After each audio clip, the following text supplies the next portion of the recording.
Number 5, your site will be safe with Drupal. Drupal takes security really seriously. There are regular security updates, and when a problem is found, it gets patched right away. Drupal uses hashed passwords so that when you enter a password, you can do it safely. Every time a permission is changed in Drupal, the session IDs are changed as well. And finally, text format permissions restrict user input, and I'll show you what that means in just a moment. Bottom line, Drupal is secure. I will note this, of the other CMSs we teach here at OS Training, WordPress and Joomla, Drupal leaves more up to you as a developer in the security area than the other two do. There's good reasons for that, but it's something you need to pay attention to. Let me focus in on just one of these security features. I'm here on my demo Drupal site, and here in the body, I have a string of text. You'll notice here in the text format, we have 3 options: filtered HTML, full HTML, and plain text. Of course, with your end users, plain text is, or even filtered HTML is probably the best. You'll note that filtered HTML will change web pages and email addresses into links, and only certain tags are allowed.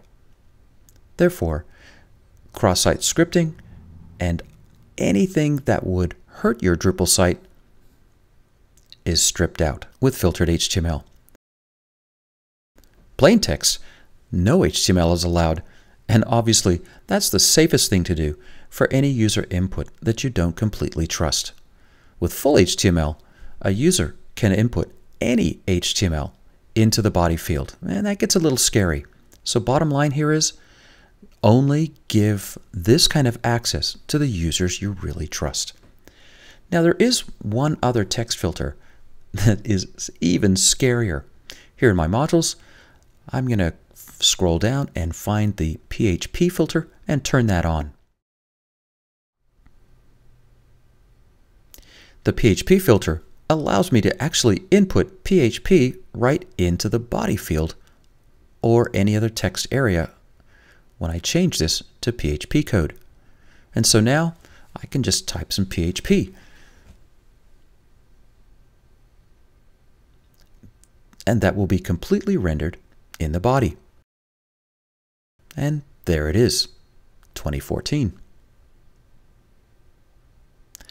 Now, if you know anything about PHP, that should scare you, because now a user who has access to that filter can take your website down with just a few keystrokes.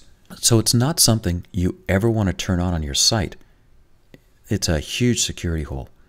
In fact, it's such a big security hole, they're removing the PHP filter in Drupal 8. So one small example here, the text filter needs to be properly assigned. And that's pretty indicative of Drupal all across the board. The permissions you assign are really critical. Now, does that mean that Drupal's not secure? Of course not. It means that Drupal gives you the flexibility you need to do what you want to do.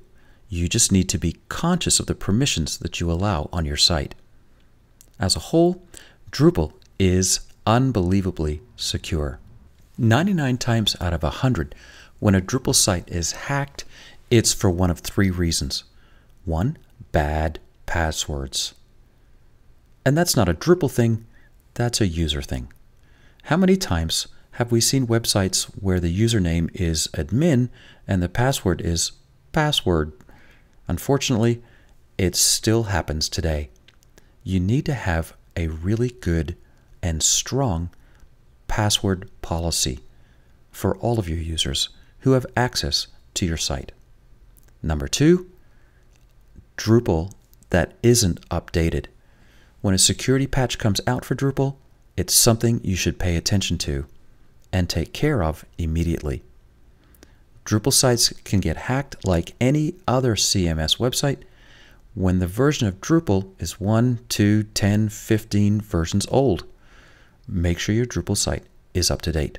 And number 3 is the one we highlighted in this video, permissions. If you don't pay attention to it, it could come back to bite you.